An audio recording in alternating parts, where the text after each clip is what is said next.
beyond infinity and back again. Hello guys, எல்லாருக்கும் வணக்கம். நான் உங்க சக்திவேல். டுடே நம்ம வந்து நிஃப்டி எப்படி இருந்தது, நம்ம ப்ரீ மார்க்கெட்ல என்ன பார்த்தோம், ஸோ அது மாதிரி மார்க்கெட் போயிருக்கா, ஸோ நம்ம எந்த இடத்துல நம்ம என்ட்ரி எடுத்தோம், எந்த இடத்துல டார்கெட் புக் பண்ணுங்கிறத பார்ப்போம். ஸோ நம்ம எப்படி எங்கெங்கெல்லாம் என்ட்ரி கிடைச்சது, நம்ம எந்த இடத்துல என்ட்ரி எடுத்தோங்கிறத நம்ம பார்ப்போம். ஓகேங்களா? ஸோ பார்த்தீங்கன்னா அதுக்கு முன்னாடி மார்க்கெட் வந்து எப்பவுமே வந்து உங்களோட அதிகப்படியான ஆசையையும் உங்களுக்கு காட்டும், அதிகப்படியான பயத்தையும் உங்களுக்கு காட்டும். ஸோ இது ரெண்டுலையும் நீங்கள் வந்து சஸ்டெயின் பண்ணி இருந்தீங்கன்னா மட்டும்தான் உங்களால் வந்து போதுமான லாபத்தை நீங்கள் வந்து எடுக்க முடியும் இதில். ஓகேங்களா? ஸோ அந்த அதிகப்படியான ஆசையை காட்டுறப்போ, அதிகப்படியான லாபத்தை காட்டுறப்போ உங்களுக்கு அதிகப்படியான ஆசை வந்துடும். ஸோ அந்த ஆசையில் வந்து நீங்கள் கண்ட்ரோல் பண்ணி சஸ்டெயின் பண்ணுறீங்களா அப்படிங்கிறது ஒன்று. நீங்கள் அப்படி சஸ்டெயின் பண்ணி இருந்தீங்கன்னா மட்டும்தான் மார்க்கெட்டில் சர்வே ஆக முடியும். அதிகப்படியான பயத்தை காட்டுறப்போ என்னடா அப்படி ஆகுதுன்னு சொல்லிட்டு விட்டுட்டு போயிட்டீங்கனாலும் உங்களால் வந்து மார்க்கெட்டில் சஸ்டெயின் பண்ண முடியாது. இந்த இன்பிட்வீன் கேப்பில் தான் நீங்கள் வந்து சர்வைவ் ஆகணும். ஸோ அதில் வந்து உங்களுக்கு போதுமானது அப்படின்னு ஒன்று நீங்கள் டிசைட் பண்ணால் மட்டும்தான் மார்க்கெட்டில் வந்து போதுமான லாபத்தை நீங்கள் எடுத்துகிட்டு நீங்கள் வந்து ஏர்ன் பண்ண முடியும். ஓகேங்களா? ஸோ அதனால் எப்பவுமே வந்து அதிகப்படியான ஆசையையும் வைக்காதீங்க, பயத்தை கண்டும் நீங்கள் வந்து தோண்டு போயிடாதீங்க. அதுதான் நான் சொல்லுவேன். ஸோ மார்க்கெட் வந்து உங்களை டெஸ்ட் பண்ணி பார்க்கும், எப்படி வேணாலும் டெஸ்ட் பண்ணுவோம். உங்களுக்கு வந்து உங்களோட அமௌண்ட் அப்படி தாராளமாக கீழே போயிடும், காசே இல்லாமல் ஜீரோ கூட போகும். ஸோ நீங்கள் அடுத்தது நீங்கள் அந்த ஜீரோ ஏன் போச்சு, நீங்கள் என்ன தப்பு பண்ணீங்க அப்படின்னு சொல்லி அதை லேர்ன் பண்ணிவிட்டு இதை பண்ணக்கூடாதுன்னு சொல்லி நீங்கள் நீங்களே மேம்படுத்திக்கிட்டால் மட்டும்தான் மார்க்கெட்டில் சர்வே ஆக முடியும். ஸோ ஒரு நாளைக்கு 10,000 ரூபாயிலேருந்து ஒரு 5,000 ரூபா உங்களுக்கு லாபம் வருது அப்படின்னா அதிகப்படியான ஆசை. ஸோ அவங்களுக்கு மார்க்கெட் கொடுக்குறப்ப நீங்கள் எடுத்துக்கோங்க, ஆனால் நீங்கள் அதை வந்து கண்டினியூவாக நீங்கள் வந்து எதிர்பார்க்கக்கூடாது. ஓகேங்களா? அந்த அதிகப்படியான ஆசையிலிருந்தும் நீங்கள் வந்து குறைச்சிக்கிட்டு உங்களோட போதுமான லாபத்தை மட்டும் எடுத்துக்கிட்டு மார்க்கெட்டில் வந்து நீங்கள் வந்து சர்வே ஆகணும். ஸோ அப்படி சர்வே ஆனீங்களா தான் நீங்கள் வந்து மார்க்கெட்டில் சஸ்டெயின் பண்ண முடியும். ஓகேங்களா? ஸோ ஒரு நாளைக்கு வர லாபத்தையும் ஒரு நாளைக்கு வர நஷ்டத்தையும் வச்சு நீங்கள் டெய்லியும் அதை எதிர்பார்க்கக்கூடாது.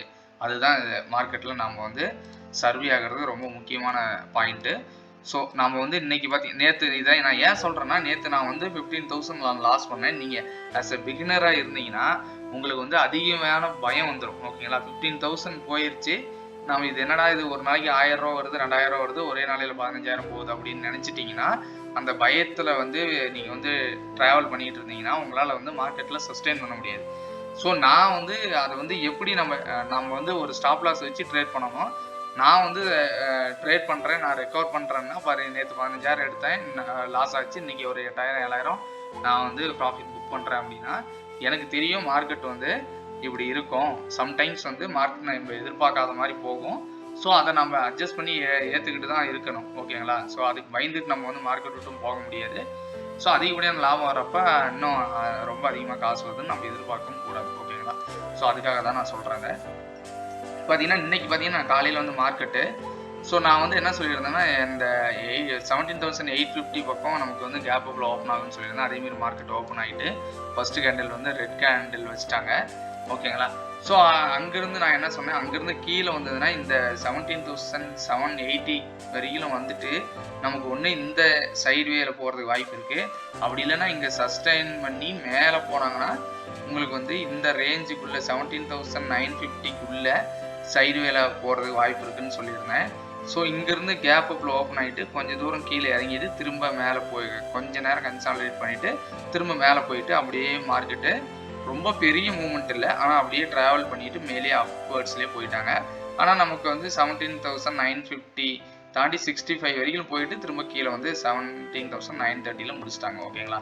ஸோ அரௌண்டு நம்ம சொன்ன ரேஞ்சுக்குள்ளேயே மார்க்கெட்டு ட்ராவல் ஆகி முடிஞ்சிருச்சு. ஓகேங்களா? 17,890 டு 17,980க்குள்ளே ட்ராவல் பண்ணிவிட்டு மார்க்கெட் வந்து இன்பிட்வீன்லேயே முடிச்சுட்டு போயிட்டாங்க. ஓகேங்களா? ஸோ இதில் வந்து நம்ம எப்படி என்ட்ரி எடுத்தோம் பார்த்தீங்கன்னா, காலையில் என்னோட என்ட்ரி வந்து இந்த கேண்டில்லையே வந்து இந்த எலிஃபென்ட் கேண்டில் இருக்கீங்களா, இந்த இடத்துல என்னோட என்ட்ரி எடுத்துட்டேன்.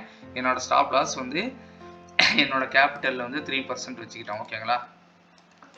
ஸோ என்னோட கேபிட்டலில் வந்து 3% இங்கே ஸ்டாப் லாஸ் வச்சுட்டு நான் என்ட்ரி எடுத்தேன். நான் அடுத்தது 1 2 3 போயிட்டு திரும்ப ரீட்ரேஸ்மெண்ட் கொடுத்துட்டு திரும்ப மார்க்கெட் மேலே போச்சு. ஓகேங்களா? ஸோ என்னோட ப்ராஃபிட் பார்த்தீங்கன்னா கரெக்டாக இந்த இடத்துல நான் ப்ராஃபிட்டாக புக் பண்ணிட்டேன். ஓகேங்களா?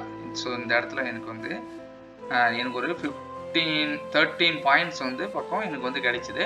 ஸோ நான் என்ட்ரி இடத்துல இருந்து சரி நான் போதுன்னு சொல்லிட்டு நான் வந்து என்னோட ப்ராஃபிட்டை புக் பண்ணிட்டு வந்துட்டேன். ஸோ நான் விட்டுருந்தேன்னா எனக்கு வந்து நேத்தியோட லாஸை ஃபுல்லாகவே ரெக்கவர் பண்ணியிருக்கோம் இது வரைக்கும் விட்டுருந்தா. ஆனால் நம்ம வந்து எப்போவுமே வந்து போதுங்கிறது தான் நமக்கு வந்து ரொம்ப முக்கியம்.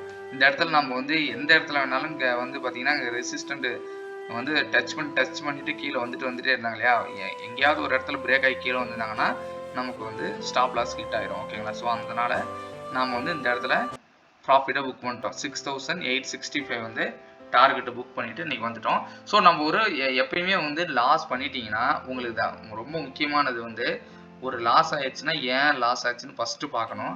அந்த தப்பு நம்ம அடுத்தது பண்ணாமல் இருக்கிறதுக்கு என்ன வழியோ அதை பண்ணணும். அதுக்கு அடுத்தது ஒரு கட்டத்தில் உங்களுக்கு வந்து கண்டினியூஸாக லாஸ் ஆகுது அப்படின்னா மன அளவில் நீங்கள் வந்து பாதிக்கப்பட்டுருவீங்க. ஸோ அந்த டைமில் வந்து உங்களுக்கு தேவை கொஞ்சம் ரெஸ்ட்டு. நீங்கள் ஒரு நாள் 2 நாள் ட்ரேட் பண்ணாமல் கூட இருக்கலாம்.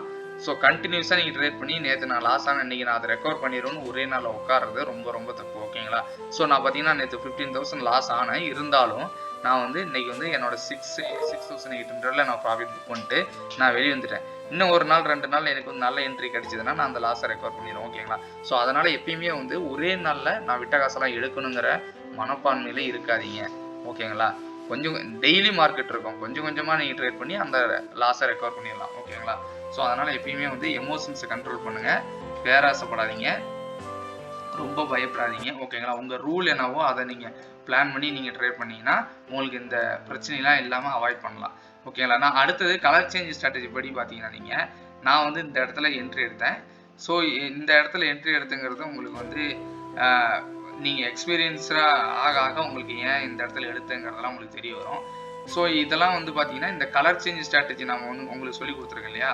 ஸோ அந்த ஸ்ட்ராட்டஜி பார்த்தீங்கன்னா இந்த இடத்துல உங்களுக்கு கரெக்டாக கிளியராக கிடைச்சிருக்கு. இந்த இடத்துல நீங்கள் என்ட்ரி எடுத்து ஸ்டாப் லாஸ் அடித்து வச்சுருந்தீங்கன்னா இந்த ரெட் கேண்டலுக்கு கீழே உங்களோட என்ட்ரி வந்து பார்த்தீங்கன்னா கடைசி வரையிலுமே உங்களுக்கு வந்து ஸ்டாப் லாஸும் ஹிட் ஆகிருக்காது. உங்களுக்கு ப்ராஃபிட் இன்றைக்கி வந்து கரெக்டாக எவ்வளோ 17,965 வரைக்கும் மார்க்கெட் போயிருக்கு.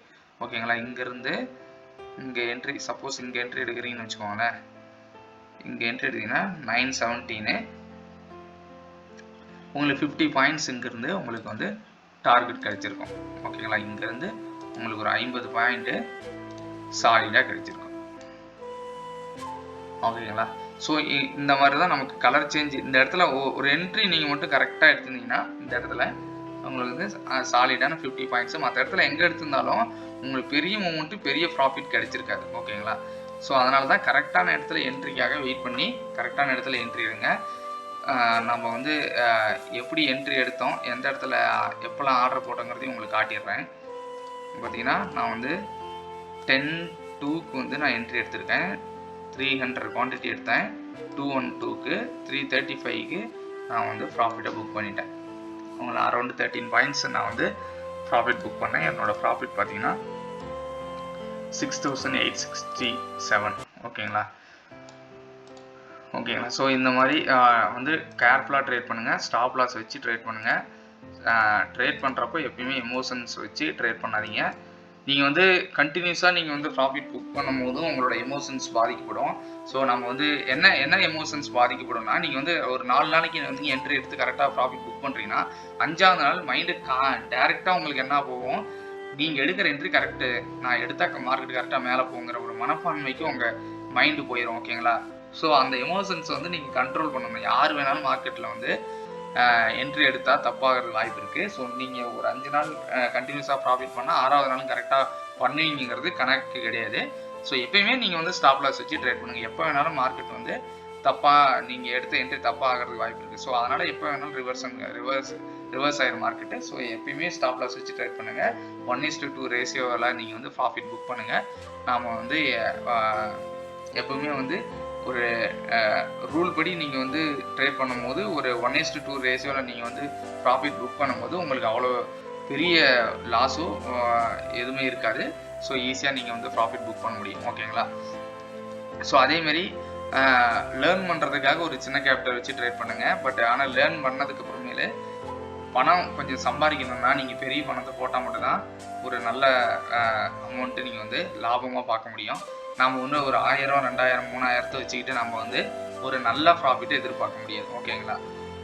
ஸோ நான் இந்த இடத்துல நான் வந்து ஃபஸ்ட்டு நான் ட்ரேட் பண்ணுறப்பெல்லாம் 10,000 வச்சு ட்ரேட் பண்ணுறப்பெல்லாம் இங்கெல்லாம் பார்த்தீங்கன்னா எனக்கு ஒரு 1000 ரூபா 1500 தான் லாபம் கிடைச்சிருக்கும், இல்லைனா 500 அந்த மாதிரி தான் லாபம் கிடைச்சிருக்கும். பட் ஆனால் நான் ஒரு நல்ல கேபிட்டல் இருந்தால் தான் ஒரு ரீசனபிளான ப்ராஃபிட் கிடைக்கும். ஓகேங்களா?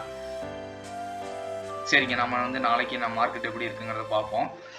லைக் பண்ணுங்கள், சப்ஸ்கிரைப் பண்ணுங்கள். யாரெல்லாம் செகண்ட் இன்கம் ஜென்ரேட் பண்ணணும்னு நினைக்கிறாங்களோ அவங்களுக்குலாம் என்னோட வீடியோஸை ஷேர் பண்ணுங்கள். ஸோ நம்ம நெக்ஸ்ட் வீடியோவில் பார்ப்போம். until then, bye. சக்திவேல்.